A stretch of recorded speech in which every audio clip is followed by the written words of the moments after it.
परोपकार दो शब्दों के मेल से बना है। परोपकार जिसका अर्थ होता है दूसरों की भलाई करना। जो स्वामी तुलसीदास भी कहा करते थे कि परहित सरिस धर्म नहीं भाई, जिसका अर्थ है कि परोपकार के बिना दूसरा सबसे बड़ा धर्म कोई नहीं है।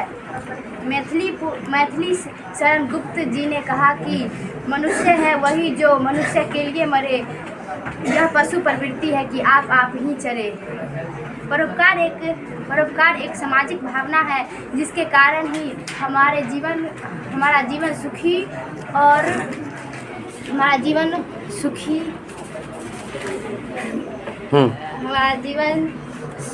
और सुरक्षित रह पाता है। और परोपकार हमें दूसरों की सहायता करने को सिखाता है, जैसे अपने मित्रों को, साथियों को, अपरिचितों को और परिचितों को भी सहायता निष्काम करने की प्रेरणा देता है। हमें अपने प्रकृति से परोपकार का ज्ञान सीखना चाहिए, जैसा कि सूर्य हमें प्रकाश देता है और हवा हमेशा गतिमान रहकर हमें जीवन देता है और चंद्रमा हम अपनी चांदनी को छिटकाकर हमें शीतलता प्रदान करती है और वर्षा का जल भूमि पर खेती को लहलहा देता है। हमें ये प्रकृति से ही परोपकार की शिक्षा लेनी चाहिए और अपने अंदर परोपकार की भावना को अपनानी चाहिए। परोपकार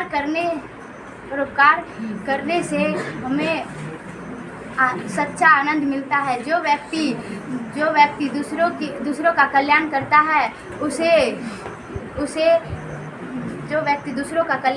है उसे एक सच्चा आनंद मिलता है, जिसकी तुलना हम भौतिक सुख से नहीं कर सकते। उसे एक अलौकिक सुख मिलता है।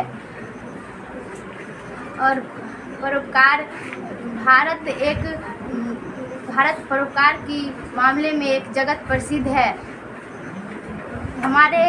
हमारे देश में जितने भी महान पुरुष हुए हैं वे सभी अपने परोपकार के भावना के कारण ही इतने ऊंचे और महान बने हैं। जिनकी फोटो हम घर में और चाहे उनकी पूजा करते हैं, ऐसे भी परोपकार के कारण ही इतने ऊंचे और महान बने हैं।